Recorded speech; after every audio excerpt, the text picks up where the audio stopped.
Hey, salut à tous, bienvenue chez Passeur de Conscience pour cette nouvelle vidéo. Euh, Aujourd'hui, je vais aborder le processus d'intégration sociale.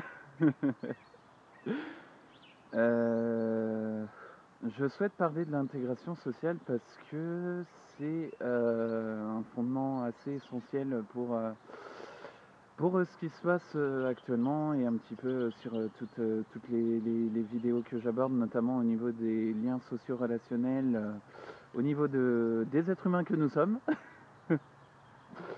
Donc si je parle de l'intégration sociale, c'est parce que c'est un thème qui me tient particulièrement à cœur et qui régit un petit peu toutes les communications que nous avons. Aussi bien au niveau des projections mentales, des impressions que nous donnons, justement du passé intérieur que nous avons et un petit peu toutes les liaisons de communication que nous pouvons avoir. D'ailleurs, je vais aborder dans une autre vidéo la vivance, qui a été déjà déclinée par Jacques Salomé, mais qui est pour moi beaucoup plus fondamentale et sur laquelle je reviendrai avec plaisir. Parce que en gros, pour l'heure actuelle, nous avons une maladie, c'est la vie. Voilà. C'est-à-dire que nous avons du mal à vivre. Oui, et la maladie est la vie. Je suis désolé de vous le dire, mais lorsque nous laissons certaines situations nous impacter et devenir prendre place en nous dans notre histoire, eh bien, en gros, nous subissons un petit peu les situations et nous avons du mal justement à pouvoir nous dépêtrer de tout cela. C'est justement aussi en lien avec l'intégration sociale. Quand je parle d'intégration, c'est aussi une notion de socialisation, enfin entre guillemets, hein, je mets des guillemets parce que le processus de socialisation est pour moi assez perplexe. Enfin, je vais vous le dire parce que clairement, je suis de la génération des années 90, donc j'ai vu un petit peu l'évolution faramineuse, faramineuse et exceptionnelle entre le basculement des années 90 aux années 2000 et jusqu'à l'heure actuelle. Donc j'ai envie de dire que nous avons perdu en communication. Donc je vais être clairement clair et fluide au travers de tout ça. C'est que nous avons perdu en communication.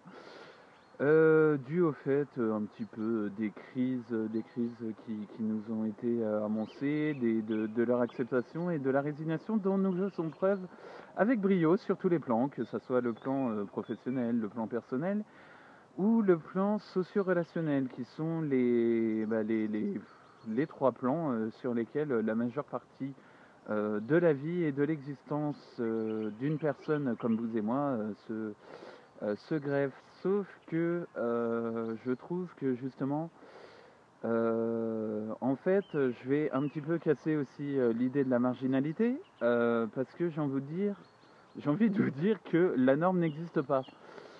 Je suis désolé de décevoir ceux qui s'attendent à avoir une norme. Ah, mais ça va pas bien, non, il n'y a pas de norme. Hein. Secours, mais comment est-ce qu'on va faire? Ce mec est fou. A-t-il une psychose, une névrose? Non, je vous rassure, je vais parfaitement bien parce que, eh bien, j'ai envie de vous dire avec l'observation, vu que je suis de plus en plus en observation de moi-même, parce que je travaille énormément sur moi et je remercie les personnes qui m'accompagnent là-dessus. D'ailleurs, je vous aime énormément. Eh bien, je trouve que eh bien, l'humanité perd en humanisme, hein, quoi. Enfin, même pas dans le concept, hein, parce que c'est pas une question de concept, parce que nous sommes des êtres humains avec des organismes. Nous sommes des organismes pleinement vivants. Nous mangeons, nous nous alimentons. Et là, vous allez me dire, oui, mais le principe de survie, c'est de pouvoir manger, de pouvoir travailler, de pouvoir être pleinement intégré à la société, voyons. Eh bien, je suis désolé, mais selon moi, le processus d'intégration, en fait, c'est plus Enfin, ça s'approprie plus au développement personnel, justement. Je vais prendre l'exemple des enfants, hein. Je viens beaucoup sur ces exemples parce que les enfants sont tellement spontanés, riches et dans le mouvement que on ne s'aperçoit pas forcément de ce qu'ils ont à nous transmettre, de ce qu'ils ont à nous dire. Je vais prendre un exemple.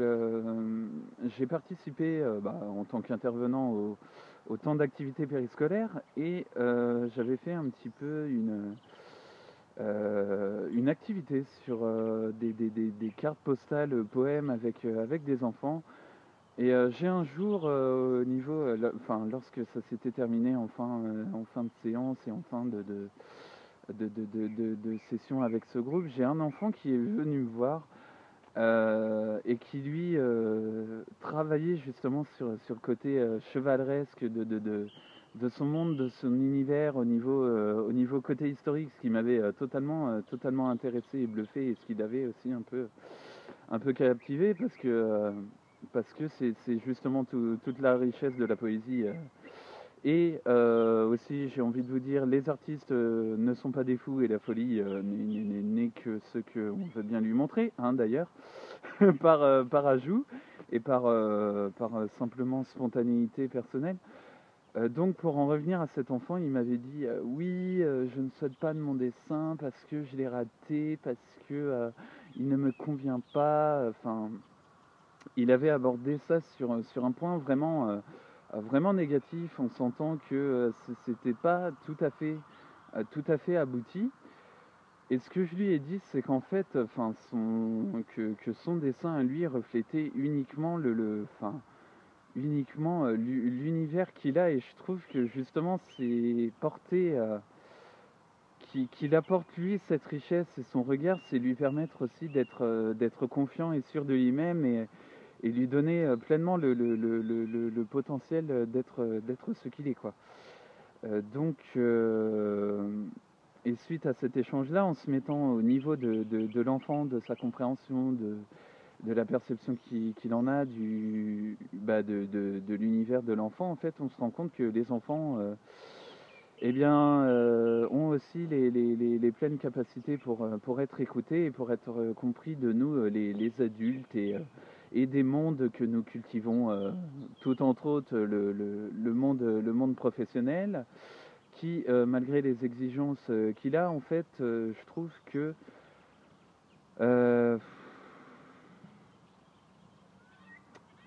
apporter sa richesse, c'est essentiel, mais en faire quelque chose de lucratif au détriment de l'être humain, c'est un peu se tirer une balle dans le pied ou se tirer une balle tout court. Donc, je trouve que l'essentiel, c'est de revenir un petit peu au fondement des êtres humains et des capacités qu'ils ont à s'apporter aussi bien personnellement que mutuellement. Donc, voilà en quoi l'intégration sociale est pleinement là. Donc, quand on parle d'intégration, c'est pouvoir aussi discuter, être attentif, être à l'écoute, être compréhensif. Et là, vous allez me dire, oui, mais qu'est-ce que vous faites qu'est-ce que tu fais du domaine économique? Tu ne vois pas, il y a tous ces problèmes-là qu'on nous a mis, qu'on nous a transférés parce qu'il faut bien qu'on survienne à nos besoins, voyons. Oui, j'ai pleinement conscience de ça, en fait. J'ai pleinement conscience du mécanisme bancaire et monétaire qui se déroule actuellement, sauf que au bout d'un moment, ça va être aussi une question de priorité. Parce que dans l'existence, en fait, on passe son existence à justement investir, justement se transférer sur différents domaines, sur différentes passions, sur différents objectifs, sur différents buts, ce qui est tout à fait essentiel pour pouvoir avoir des points sur lesquels évoluer personnellement et collectivement. Sauf que quelle priorité donnons-nous à l'existence? Qu'est-ce qui, aujourd'hui, vous allez faire dans votre travail? Qu'est-ce qui va changer en gros, votre point de vue, votre prisme, votre manière de voir, que ce soit au niveau de l'économie, que ce soit au niveau du domaine social, que ce soit au niveau du développement personnel, que ce soit au niveau de l'environnement, que ce soit à tous ces niveaux-là, parce que nous sommes tous liés les uns aux autres. C'est un peu le fondement que je me pose. Et l'intégration, justement, c'est intégrer aussi un petit peu tous ces concepts-là. Et intégrer que l'être humain est l'être humain, quoi. Et que la marginalité est loin d'être ce qu'elle est. Parce que je vais revenir un petit peu sur la marginalité et le stéréotype qu'on pose dessus. Je vais vous partager un petit peu aussi l'expérience. Je suis sorti du système en 2013, hein, système éducatif, là où on nous permet en même temps d'avoir un petit peu d'expérience, de contenu, de richesse intellectuelle, culturelle ou d'ouverture d'esprit justement. Sauf que la grande désillusion du système éducatif, c'est que nous les jeunes, on a l'impression que le monde nous est pleinement accessible, sauf que lorsqu'on rentre dans le travail, qui je le rappelle, travail signifie tripalium, qui vient du grec, qui est associé à la représentation de la souffrance. Je sais, pourtant on n'est pas sadomaso, mais non, non. Les Grecs ont dû se dire, oh, si on inventait le mot tripalium, ça fait tellement beau. Non, mais voilà, donc en tout cas, la marginalité pour moi, c'est pleinement une certaine authenticité. Et ce n'est pas un rejet de la norme, parce que la norme, comme je vous dis, sert juste de repère à nos propres fondements, à notre propre évolution.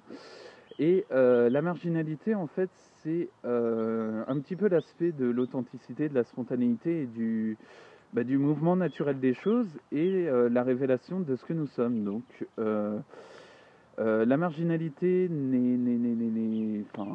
est tout simplement un concept, voilà, comme tous les autres concepts existants à l'heure actuelle. Je ne vois pas en quoi l'intégration sociale de la marginalité serait à rejeter, quoi. Donc après, si vous avez des réponses à me donner, je veux bien quelques petits messages justement dans le cadre de cette vidéo, parce que je trouve que vraiment on touche à un point sensibilité, une sensibilité, voilà, c'est ça, une sensibilité aussi bien émotionnelle que structurelle, que fonctionnelle aussi pour nous en tant qu'être humain et en tant qu'organisme vivant. Voilà, c'est un peu toutes les questions du sujet que j'ai envie d'aborder avec vous aujourd'hui. Mais comme je vous l'ai dit, n'hésitez pas à me laisser un petit message, à liker la page Passeur de Conscience et à vous abonner à la chaîne YouTube. Pour la prochaine vidéo, je vais parler, comme je vous l'ai dit, de la maladie du siècle, c'est d'être vivant. Voilà, la grande maladie du siècle, d'être vivant et la vie. Donc voilà, en tout cas, ça me fait plaisir de vous partager ça et merci encore. Soyez, méditez, comprenez et surtout, si vous avez des questions, n'hésitez pas. C'est un plaisir de vous partager encore tout ça et je vous en remercie pleinement. Bisous à vous, salut!